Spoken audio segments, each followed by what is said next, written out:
Looks like we are. Looks like we are. I would like to call the Properties Environmental and Economic Development Committee to order. Roll call, please. Mr. Erickson. Here. Mr. Morse. Here. Mr. Beggs. Here. Mr. Hardy. Here. Mr. Walker. Here. Thank you. Approval of minutes of July 25, 2024. Move to approve, Walker. Support. Motion made by Walker, supported by Beggs. All in favor say aye. Aye. Any opposed? Motion carried. Would there be any changes to this agenda this morning, gentlemen? Would there be any changes to the agenda? We'll look for an approval of the agenda as written. I'll make a motion. I'll second. Hardy. Moved by Morse, second by Hardy. All in favor say aye. Aye. Motion carried. Public comment. Would we have any public comment? Hearing none. Administrator Biard. It was 2 meetings ago, there was a request to change some language in the inspector contracts. Yep. Those changes have been made, and there's been a couple more changes just since I've sent out the packet. So that, just a second, the second page, and it's at the bottom of services to be performed. After item H, in there it says, inspections must be completed within 72 hours excluding weekends and holidays. Oh.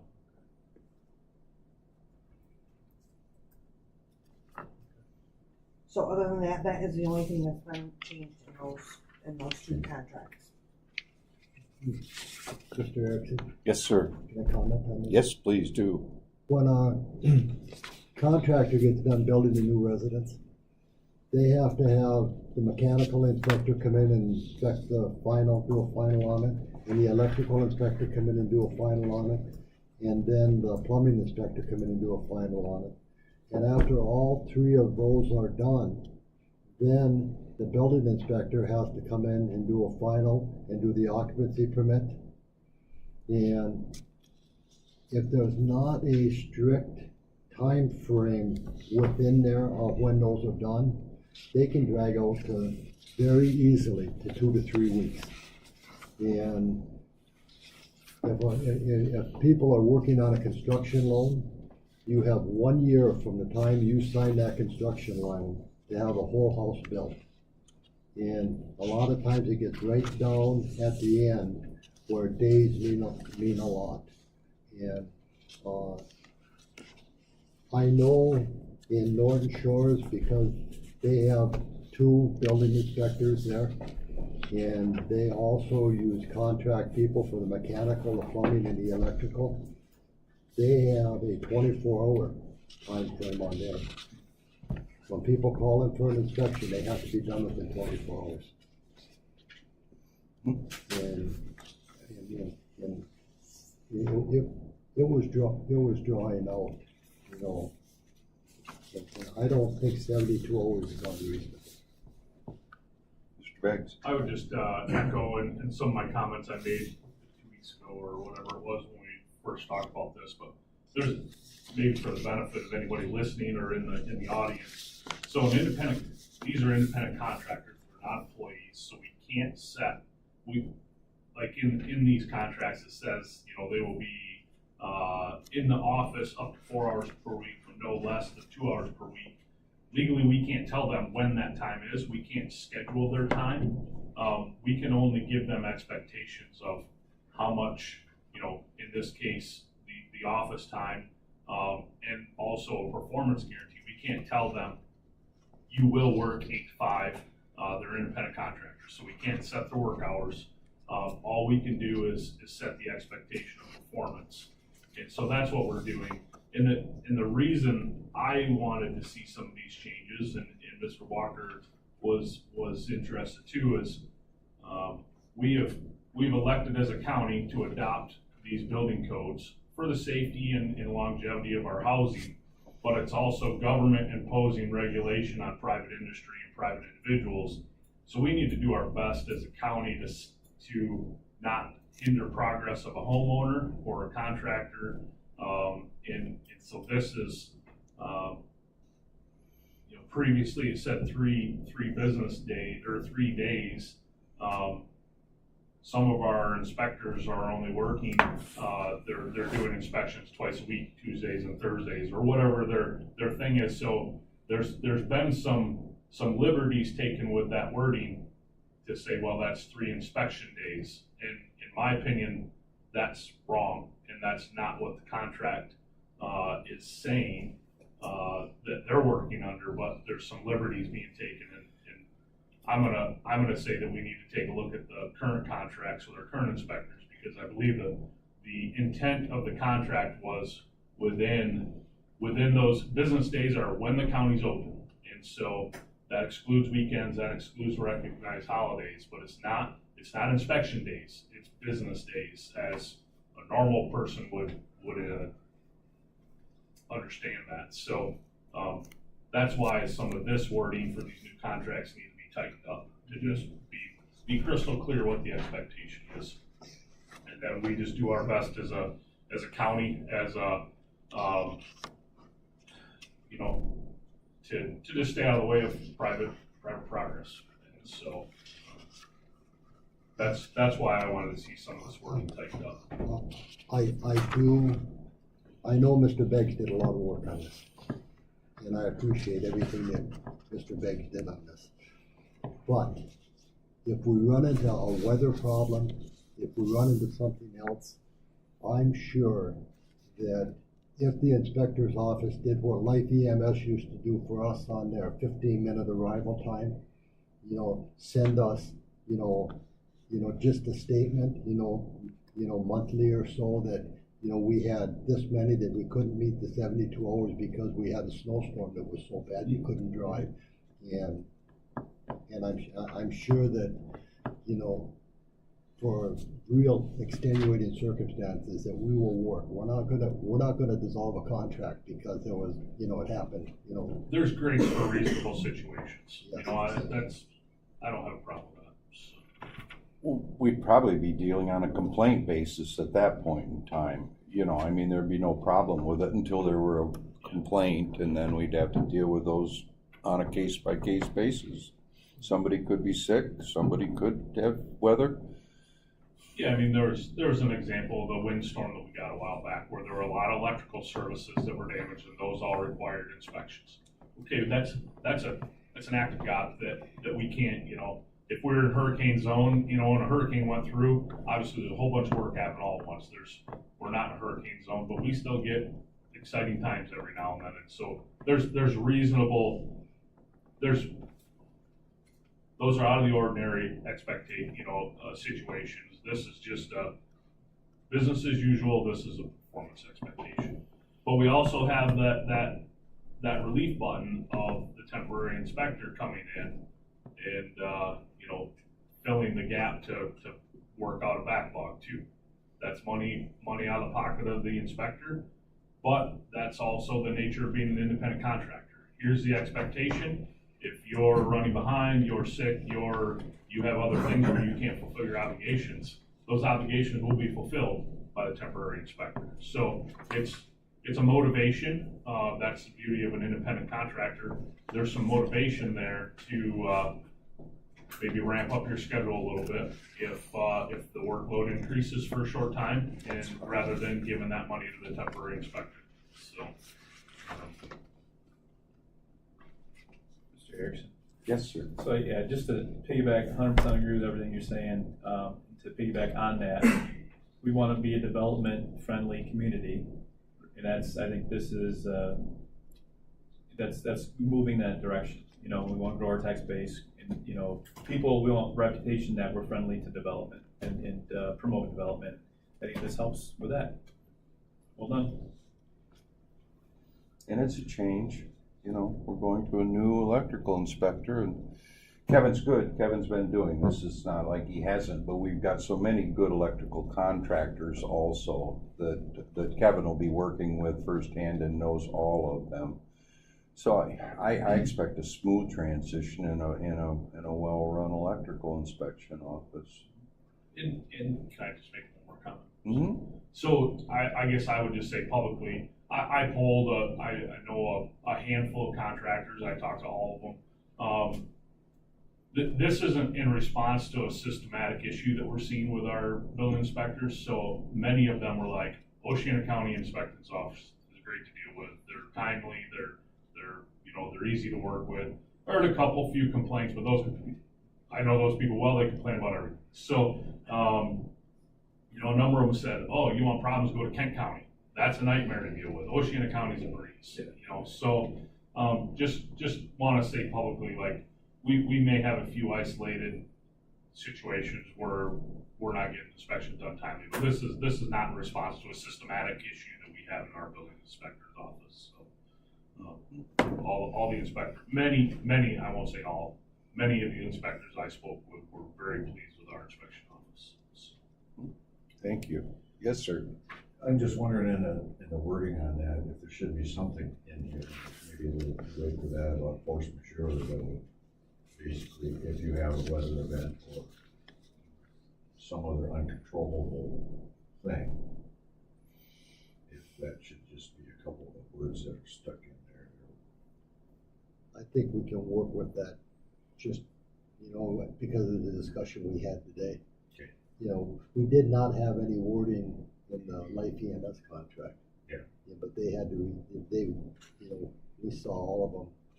And hopefully that's gonna get a lot better in the next couple of months with their new facility.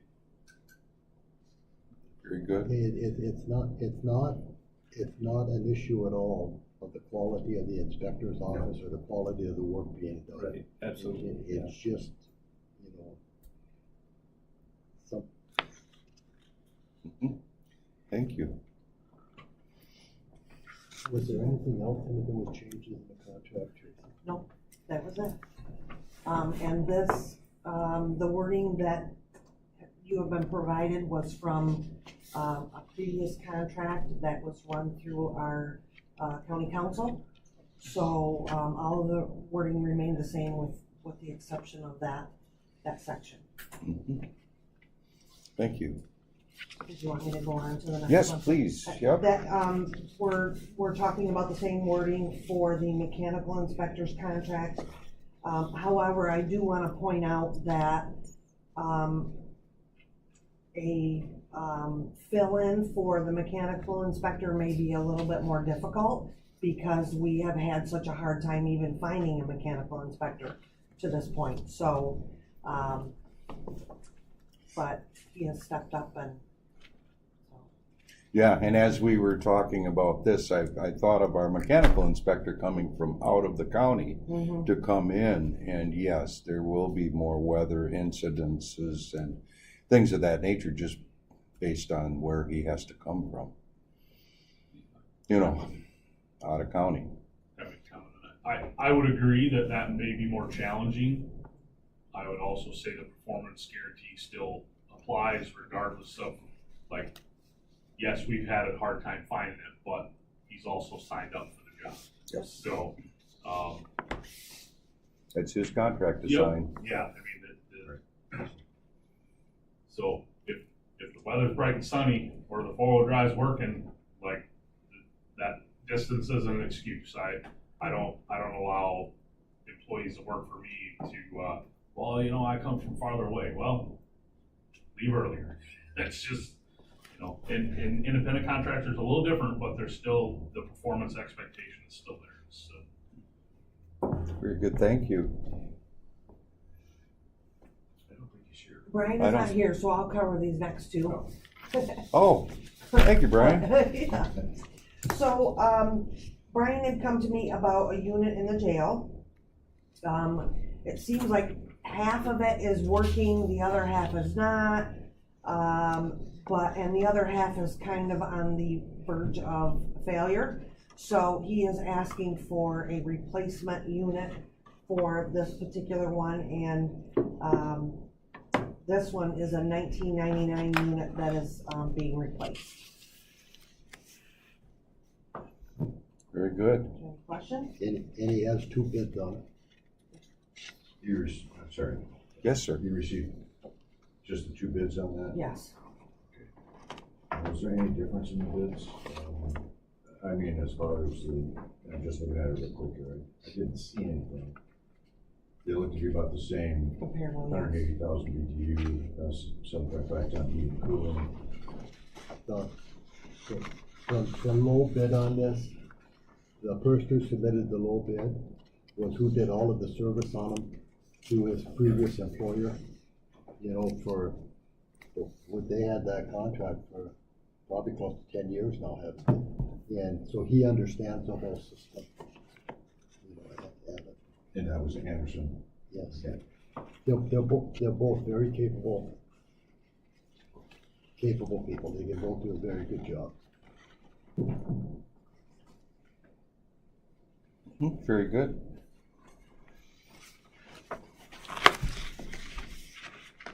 Courthouse film. So we had a courthouse security meeting with, the judges are required to have that meeting for SCAO, the State Court Administrator's Office, as part of that. And one of the things that they mentioned was a group that was coming around the building and they were filming inside through our windows. And they had brought the film up from some film that had been placed on the front part of the building. And so part of their recommendation was to see about getting the film done on the south side of the building, because our windows on that side do not have it. So they are asking for that to be done for security. I understand. Yeah, that was a problem, 2 years ago in Ludington, there was people running around the courthouse in Mason County with cameras. Well, the same group came here. And it doesn't say this on here, but I believe this is an Oceana County business. Because when I called up Ludington Paint and Glass, who I know well, to ask if there was anybody that did window tinting, he gave me the person's phone number, and it was an 873 phone number. And Tracy told me that's who bid it already. So this is on the exterior of the window? Yes. I'm curious why that wouldn't be on the interior. It's on the exterior windows. Exterior windows, not. Oh, but it's on It the goes interior of the inside. exterior It's a window. reflective film that goes on the inside. Okay. Because I'm thinking if you put it on the exterior of the building, they Right. could pull it up. Oh, okay, gotcha, thanks. I just pulled up their website. It looks like they've got locations in Cadillac, Grand Rapids, Ludington, Petoskey, Roscommon, Traverse City. So I don't, Okay. maybe there's a local contact, but I'm not sure. I've never heard of them before. I haven't either. Yeah, they did the film on the front part of the building. And I don't know how long ago that was done. I know it was done before I started here in Yeah, it 22, was so. I do wonder, there is, you Chad, have a, Chad Inglis, ELGAS. no, there is a local window tinting. I think they do some residential. I wonder if, I don't know, if it's appropriate to reach out to a local company just to see, to get another bid, or The phone number that I was given was an 873 number. interest. Maybe they sell it, I don't know. You're thinking, yeah.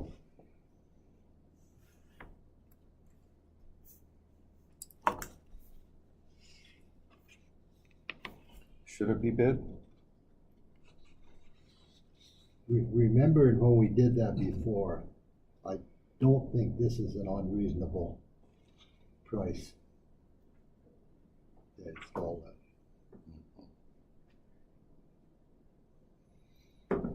Very good. Airport parking lot resealing. Mr. Lohman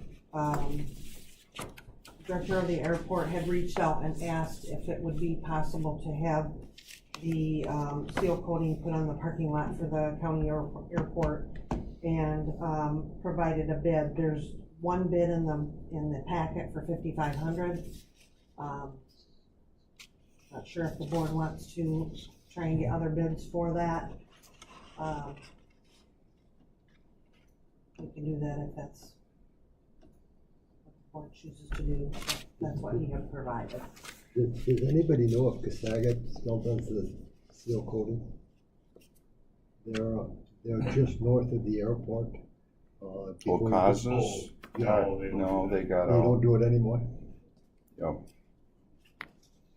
There is a company, Buddington. that does that. I noticed this was on Michigan Street. Yeah. Did this proposal go out on the website? What's that? How did we get this? He gave it to me when I was working on the packets, and he had provided that to me. However, I did just get a notification that, there's a place that does it right here in Hart called Firehouse Oh, tinting, that's what Tim and I were talking about. Firehouse Films. That's Scotty Monroe. That was a local vendor that I was thinking of that. That's, I was just looking Scotty up for that. You know, if we have somebody locally that does that one, I think we can wait for 2 weeks, to our next meeting and see what the numbers are for the local one. I would prefer we do that. His mother worked in this courthouse for years. His grandmother. Yeah, just provide them with the information of what film was put on the windows previously, so it matches, but just see what they could do. Okay. Yeah, and that would be Scott Monroe. Did he just build a new building up on Oceana Drive? Yeah. Yeah, he had been out in the building on Polk Road, headed to Beers for a while, but he does an excellent job with cars. Wouldn't hurt my feelings to see another quote or two for the seal coat from, maybe there's not somebody in Oceana County, but Manistee, Ludington, Muskegon. Just Very good, thank you. I would reach out to. Okay, I'll see if I can get a couple more. I'll see if I can get you somebody local, but yeah, Casas did a lot and they're out. Very good. Department head reports. Gary's here. Morning. Good morning, Gary. Morning. Here to talk a little bit about the Oceana County Planning Commission upcoming educational program. Just pass those Sure. down. Absolutely. I'll grab another one for Craig. September 19th is our second program intended for townships, villages, cities in the county. Will be led by Mary Riley, who is our MSU Extension instructor on government. And this one is going to be working primarily with Zoning Board of Appeals, ZBA. And we're also going to be covering nonconformities, which would be the Open Meetings Act, which we all need a little help on occasionally. So this is going out. We've done an email to all of the townships and municipal governments within the county. And this is open to to all of those folks. It does not cost anything. The cost is covered under our budget for the Planning Commission. So hopefully anybody in this group here could attend that. It's worthwhile. And questions further on that? Unfortunately, on our Planning Commission, we've lost 2 members recently. One through a job advancement. John Foss has taken over not only responsibility for the Shelby Hospital, but now responsibility for the Grand Haven Hospital. So his workload has increased dramatically, and he's resigned recently from the Planning Commission. And I was notified yesterday by Alan Bloom that due to health concerns, that Alan has to step down from his job as well on the Planning Commission. So on the website, there is a position paper that talks about the need to talked about basically the requirements for this position. And we look forward to the public finding, potentially coming onto the board, helping us figure out planning going forward. I have a list of various people that are going to be speaking in our planning commission meetings in October. We have Curtis is coming in to talk about economic development. And then further on, we'll be having all sorts of different volunteer speakers on different programs within the county. So lots of stuff going on in planning. When, Gary, you said there are requirements. What kind of requirements do you have to be on the planning commission? Well, what we do, Mr. Erickson, is we look for people that have this particular expertise, like John Foss was more health related. So we look for somebody in the health field if possible. We also, in Alan's case, he was more connected with, I believe, the road commission, even though he wasn't a road commissioner, but he had a road commission background. So it is something we can rearrange, and it's not limited to anything and anybody. So there are no requirements. There really aren't. Yeah. Good. Yeah. We just try to find the best fit that appears to cover the county. We try to find people in various parts of the county, rather than having everybody from Hart, for example, or Pellwater, whatever the case. So trying to find Hesperia and so on. But we have pretty good coverage throughout the county, trying to get a flavor for each of the areas. Thank you. Thank you, sir. Thank you, Gary. And it is written in the bylaws too, of the planning commission, to try to spread it out in the field. Yeah. Morning, Sheriff. Good morning. Little update on staffing really. Donnie Hanson has been promoted to our detective position, so he started that this week. So you might see Donnie running around in street clothes or plain clothes now. And we just promoted Grant Boyd to the scent team. He's going to go to that after the holiday. So he's going to work the road through the holiday weekend. And our two FTO guys are out going to be on their own as of the holiday weekend. So we're going to keep our numbers high for the holiday weekend, and then Grant's going to go up to the scent team. And we had a kind of an organizational meeting with the lieutenant from the scent team yesterday about our new person. They've also got a new person coming on from Manistee County, and the Cadillac Post is sending a trooper to join the scent team, our scent team also. So they're getting a little shot in the arm with their numbers there. Has there been an MSP member on there previously? Not from the Cadillac Post. So we do, the MSP has a lieutenant and sergeant on it, and they currently have a trooper from the Hart Post. Okay. And that was really because at the time, we didn't have a deputy to help run through electric for us, to have somebody with local contacts. So Dylan Hanson from the Hart Post, younger trooper, he's been working the team. And as far as I know, I think Dylan's going to stay on at least for now. We got 40 in our jail, so down a little bit, but that's okay. You're down. Why are we down? Not through lack of effort. Aren't we supposed? I know. I would rather see it more full myself, but we're. If I may, how do they come and understand?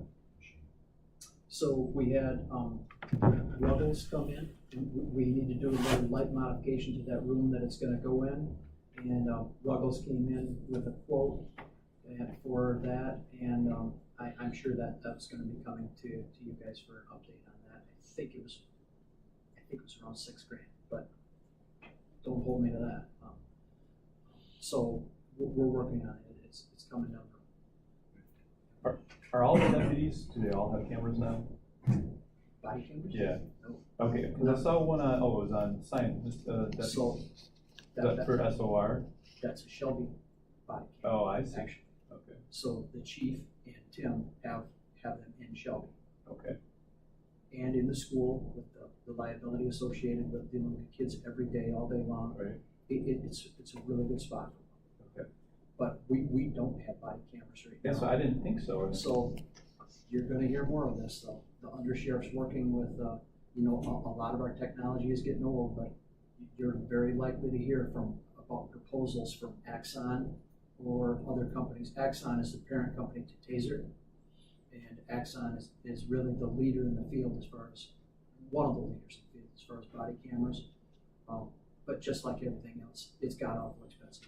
Yeah. So Ryan's trying to work on what can be the very best fit and most economic fit for us as well. So, Phil, to give you an idea, Rothbury Police Department just went with a new in-car camera for their patrol car that they just put into service. And it was a body camera that's linked to that in-car camera. And it had to have its own computer to go with it. And the total cost of that package for one in-car camera, one body camera, and a computer was $25,000. terribly expensive. Well, and from what I understand, a lot of the cost is from the cloud. It's this, right?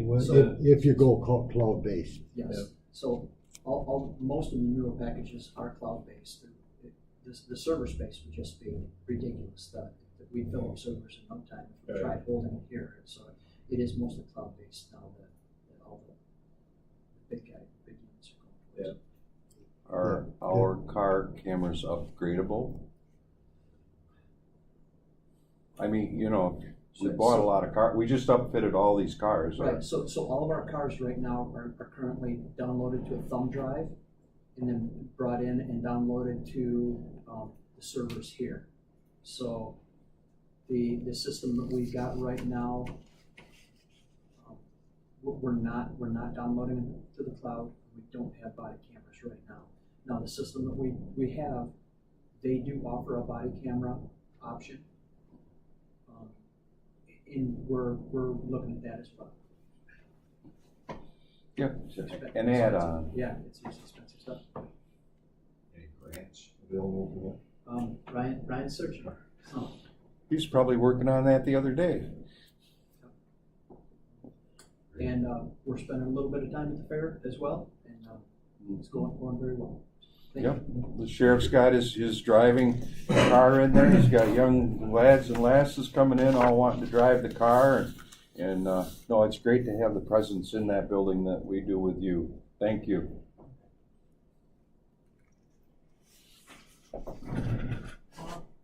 I Yes. just wanted to point out that, Gary had mentioned these areas Emphasis. for the planning commission. That is actually spelled out in the, Planning Enabling Act. So it talks about those, different areas of expertise. Expertise and geographical. We try. Yes. Mhm. I'll say some, I won't say anything, but, Okay. nope, very good, thank you. Would there be any public comment? Hearing none, we'll adjourn.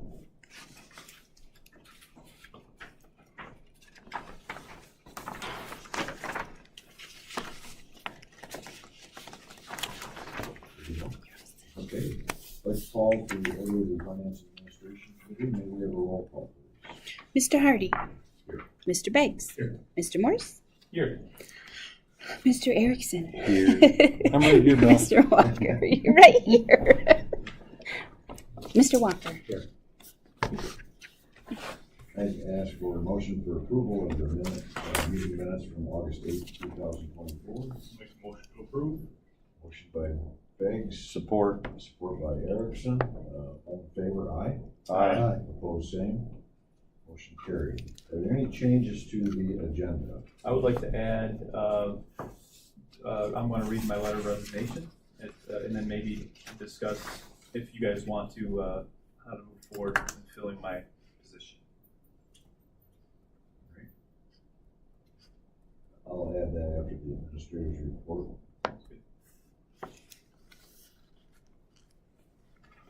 Right, hearing the current changes, can we have approval of the modified agenda? So moved. Moved by Erickson, support by Support. Mr. Beggs. All in favor? Aye. Opposed, same. Motion carried. Is there any public comment this time for Finance Administration? Hearing none, we'll move on. Prosecutor Bison, request for funds for the purpose of expert fees for people versus Angela Retterstoff. So we have a situation where, after investigation by the police, the burden for criminal charges is probable cause. And after an investigation by the police agency, there was a crash incident in which a driver was driving with her child in the car, rear-ended a semi-vehicle. It turns out that the substance is not alcohol and is not a scheduled drug, which raises evidentiary issues. And in order to prove the case, we would need a toxicologist. I have spoken to when the individual defendant demanded her trial.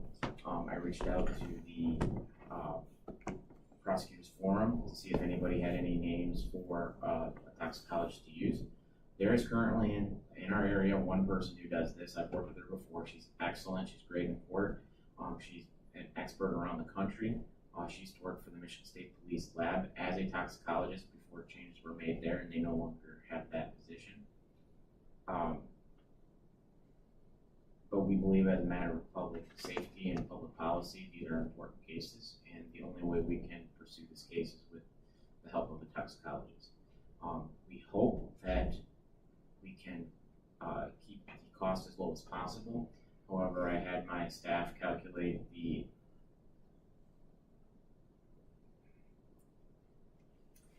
suspected cost based on her fee schedule and an assumption that this case is going to go to trial. It may or may not. If it doesn't go to trial, the cost would be less. There's always the possibility of unexpected costs too. That letter from the prosecutor was in his packet. Anybody have any questions? Yes. Mr. Hardy and Mr. Bison, I'm 100% supportive of this. No question about that whatsoever. And I think that when we get into our budget time, I think that we should consider putting money right in the budget for the prosecuting attorney's office for expert witness testimony. It needs to be a reasonable amount of money. And I think also the other thing, we should put a reasonable amount of money into his budget for prisoner transport, $20,000. He's not, the prosecuting attorney's office has never abused those at all. And I think that it's important that we let him do his work, and we put a reasonable amount of money. We consider putting a reasonable amount of money for both of those line items in his budget.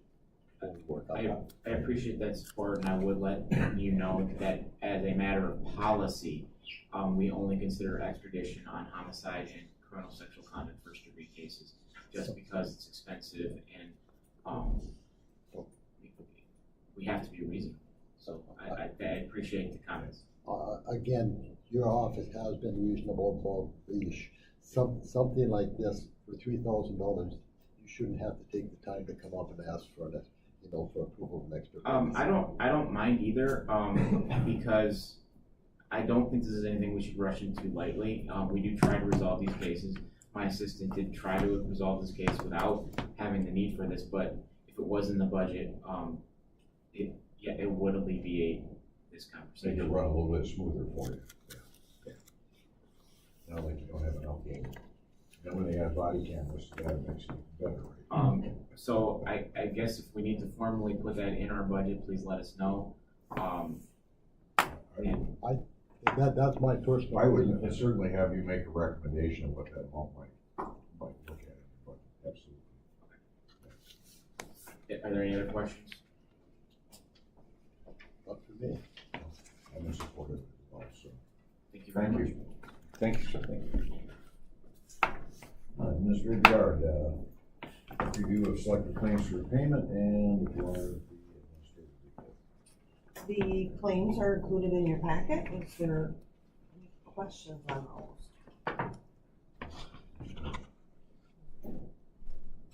All right, if not, we'll move on to my administrative report. And I want to say I apologize because it looks like I didn't finish my last sentence in that top thing. That should say group at the end of that, by the way. So I did have a meeting with Lisa Williams with mental health, and we talked through some paperwork that had been provided to us by Amy Delinky with MAC.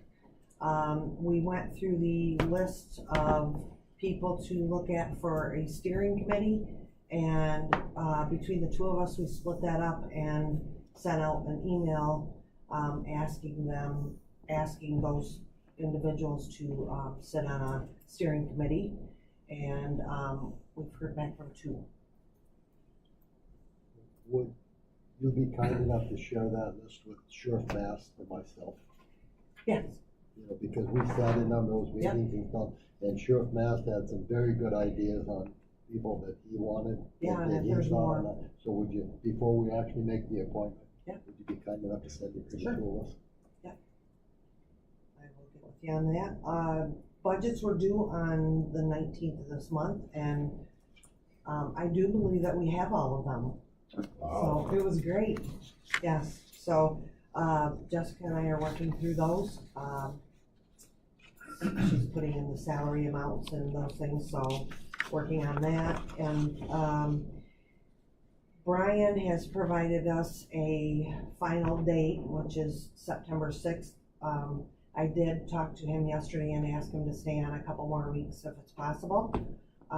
He's going to let me know about that. But we have interviews scheduled for Tuesday, so, and he will be involved in that process with us. So. Anybody have any questions? Did you hear anything back from the auditor on the ARPA? I have not yet. I believe that he was talking with the rest of the auditors within the firm to get those questions answered. I did reach out to those individuals or those organizations that have not completed their projects yet, because the quicker we can get those projects done, the more we're not gonna have to do a contract with them if that's what they're requiring of us. So it looks like we are down to one organization that we may end up having to do that with. The Conservation District will not have their project done until next year. The rest of them, I think I have 3 that are sitting out there, and we're talking non-county agencies. So we have 3 sitting out there that are non-county, and they will be submitting for reimbursement before the end of the year. So that'll be. Any questions? Along with that, Brian was in and out real quick because they have the company in today that started lining all of the ductile piping that comes from the scuppers up onto the roof and goes down, and they're doing that lining as we speak. And hopefully if that will help, if we have any, you know, when they viewed it with the camera, they found some imperfections, and that's what they're trying to cure.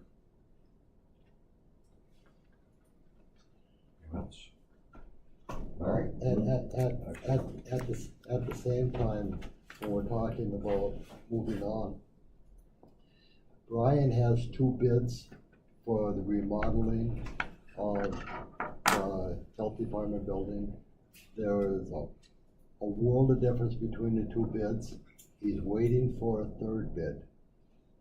I asked Brian when we stepped out in the hall that when he gets a 3rd bid, to find out if anybody can start that project or what their timetable is, and would it be reasonable that if somebody says they can start before our next meeting, that we can post approve that the low bid for the project instead of waiting 3 weeks to let them I would think so, like to get that I done. guess, does anybody object to that at all, that we can do that? Do you need a resolution on that to approve you signing that? Pardon me? Well, do you need a resolution on that for signing a low bid? I think we can post approve it. Tracy, what's your thoughts? Yes, but I need to know where you want those funds to come from. Are you doing that out of the building fund, or are we doing that out of the, Capital improvement?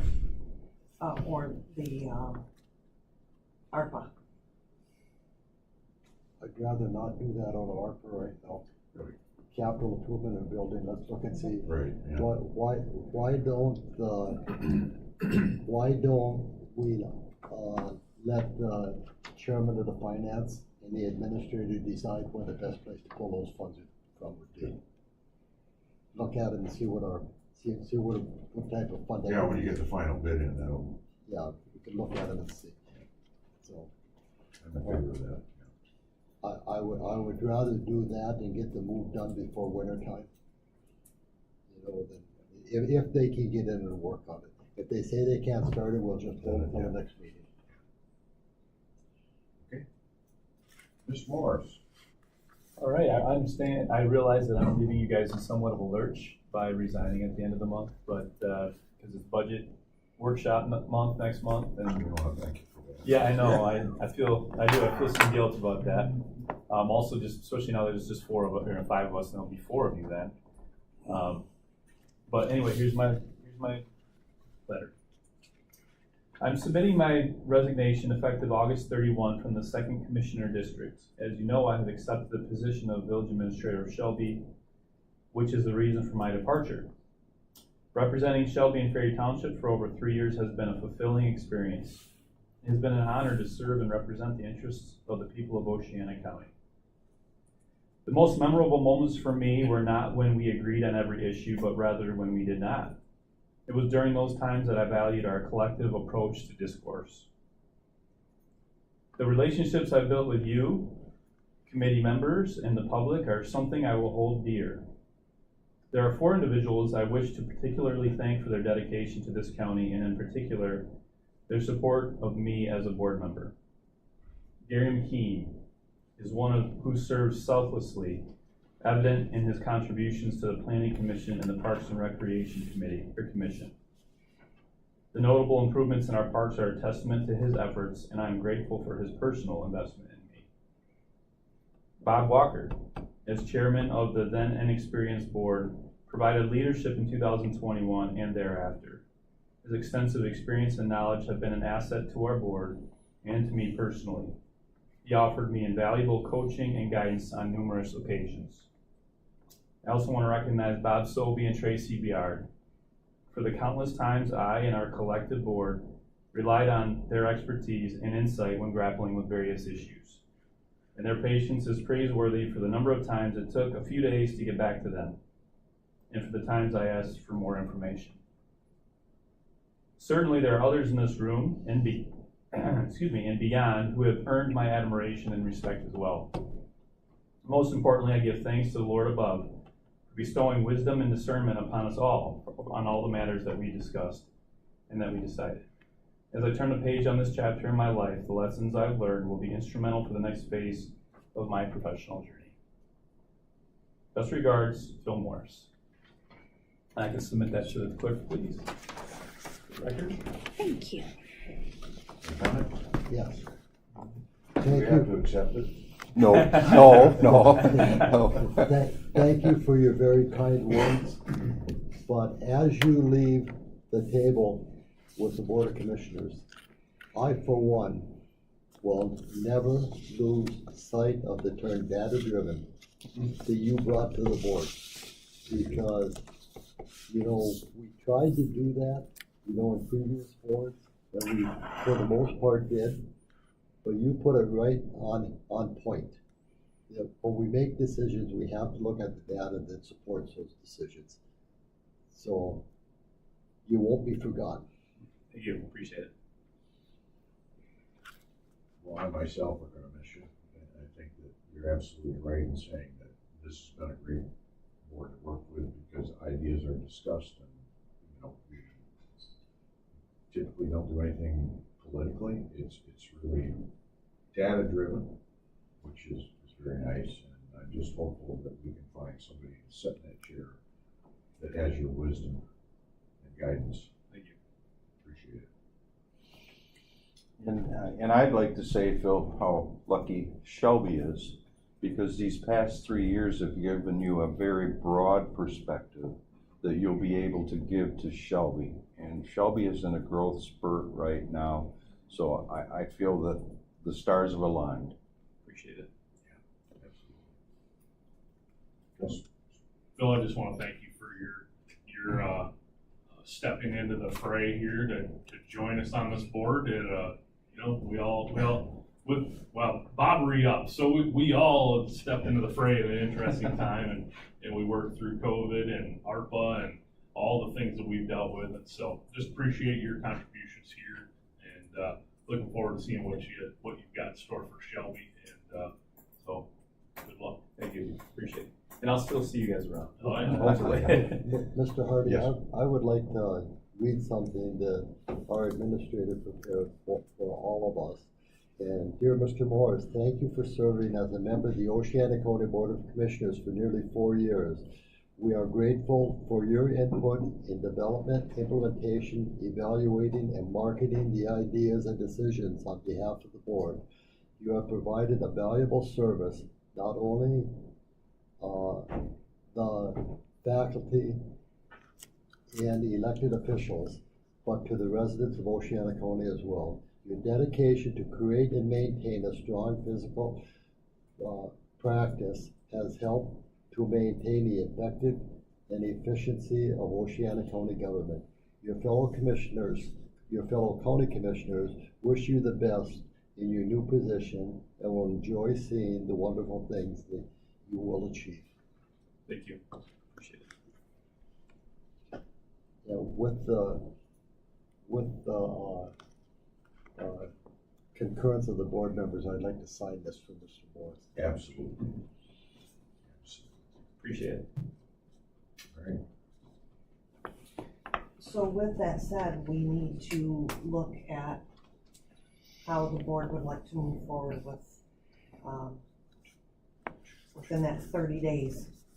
Tracy and I have had a couple of conversations about this, and it was my suggestion that we post this on our county website, that we are accepting letters of interest from people who live in the 2nd District until the 2nd board meeting in September. And during the 2nd board meeting in September, we will have an interview, a short interview for each one of the people that submit letters of interest during the general board meeting. And we will make a selection at that time.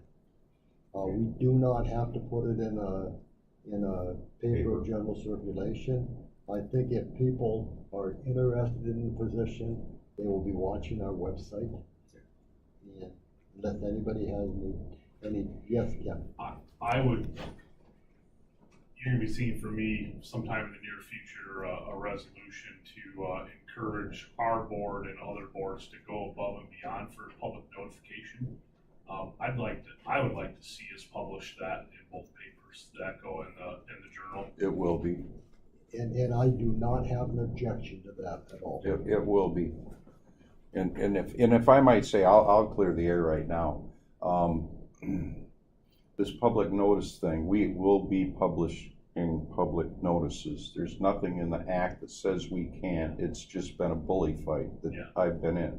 Right. So as of now, we will be accepting public notices from all clerks of all jurisdictions in the paper that serves 14,000 households rather than 1,000. I think it's appropriate, our public requirement is the whatever, but I think it's reasonable to publish in both papers that are of general circulation. I think it's important we go above and beyond. We'll have to get those requests in right away because we do have a 30-day limit Yep. to make the appointment. It'll be out next week. Mr. Walker, can you work with Tracy and you guys already have language? Right here. Yep. All right. If you would like me to read it, I would do that. Yes. Why don't you make a copy and give it to each one of the board members? That'd be great. By Okay. the end of today, Just if email. anybody has any Or suggestions. just email, Yep. that'd be fine I as can do well. that right now. I have the deadline for getting those letters of interest in on Friday, September 20th. Okay. And that will give them to us ahead of time so that we can get them out for the meeting on the 26th. In the publication that we do, we'll put this out, I think we should state in there that any questions about the position should be referred to the county administrator. Good So idea. So we have one person who is speaking on how it works and how it goes down, in the process.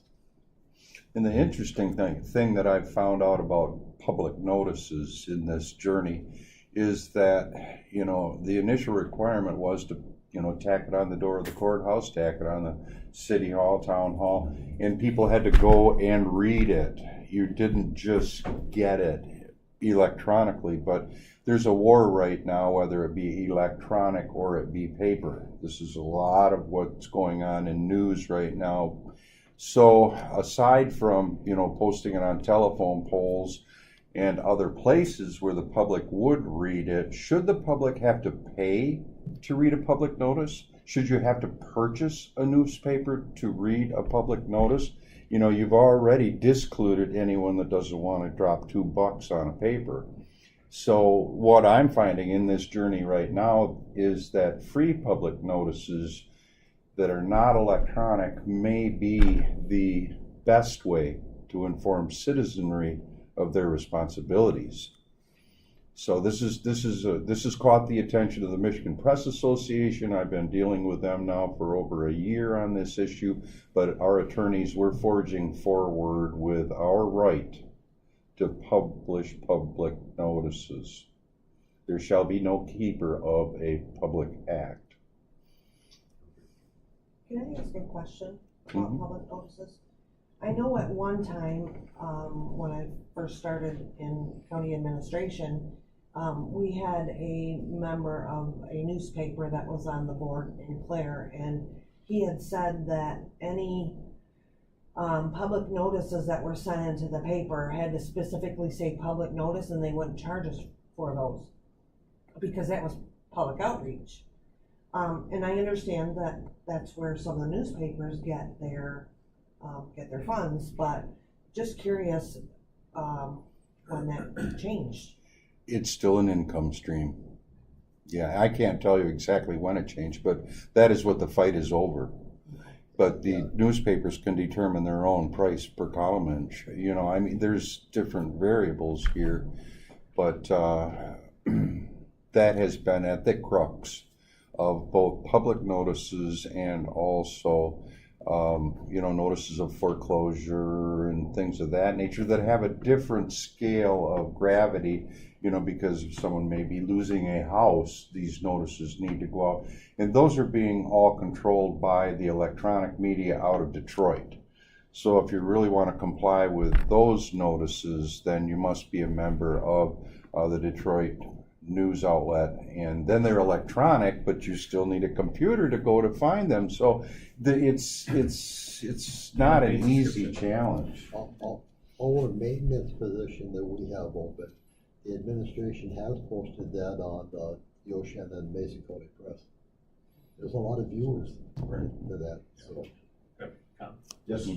I would say for my own, you know, I want to see for public notices a wide net cast. And if that costs us some money, I don't care if the Journal or the Echo, I mean, we're taking up their private business, so we're taking up their time and we're taking up their space. You know, Oceana County Press, Mesa County Press, I'm okay with them charging because we are taking up their resources. I just think that as a public entity, we need to cast as broad a net as we can within reasonable cost to just ensure we're sending we're casting that far and wide. I'm in agreement with you. I don't understand why one paper has the corner on the market. I'm willing to send that to all markets within a reasonable amount of cost to just make sure we're doing due diligence to inform as many members of the public. That it's a transparency is what it boils down to. So I don't want to hide behind, well, we sent it to this one paper that 1,000 people get and it hit, you know, in the corner of the 9th page. I'm not into that. So. Thank you. All right, moving on. Is there any public comment this time for Finance and Administration Committee? You know what, can I make one more comment? Sorry. Please do. I stepped off. one thing and I don't know what, I don't know this position for District 2. I don't know what that looks like come January 1. Phil's name is already going to be on the ballot. It is my hope that there is a way for the voters to decide who fills that next 4-year term. Because it is a 4-year term, so whether, I believe that has to be a write-in campaign. I don't know the deadlines and whatnot, but I think legally we could appoint, but I would love to see the voters decide that in January, or in November, who fills that seat for the next 4 years. I don't think it's, I don't, Unfortunately, we don't have any, it's set. Are the deadlines all gone and passed for write-in? Except for write-in. Write-in. Write-in is the Write-in. only one. So somebody could run a write-in campaign, and, But that person is gonna have to get more votes than Phil Yep. does. I just like that idea rather than appointing, the voters deciding takes, the cronyism, off of our plate. I'd love to see interested parties run a write-in campaign and coordinate with Phil to say, hey, I'm not on the ballot, here's your write-in options. Some coordination there, whether it's one name or 12 names, I don't care, but I would love to see the voters decide that in November. Gary. So we have had the opportunity several times to use the Oceana County Press for the 5-year plan, for trying to have the public interact with our 5-year plan, both for county parks. We had some results, I think it's $10 to run an ad for 1 week on the Oceana County Press. And I believe that we're doing that currently right now for our opening on the Planning Commission. So I'm not sure what results we've had yet, but we'll hopefully have some folks that will be interested. no, that is, Allison has an excellent outlet, and it has worked like that. And some people are digital. I mean, Yeah, some do my kids definitely. don't read the paper, they did everything digital. It drives me crazy. That's another story. So I want to speak for Phil, not for Phil, but about Phil. Phil, when he came on the board, seems like forever, he had the opportunity to sit down with one of the other council members at that time. And we sat in this room and we talked about some of the issues that plagued us on the Planning Commission and in parks. And it was humbling to me, number one, to have somebody interested in what we're really doing on our committees and our commissions. It's been wonderful to work with Phil for the last number of years. He is a digital, he's a data guy. When it comes to a 5-year plan and you want to have all the data in place other than maps, he does a great job. So we appreciate that a lot.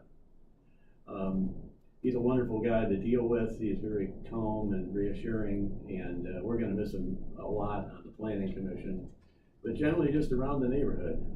He's a guy that you can run into on the street, and he can say hello. He's very friendly.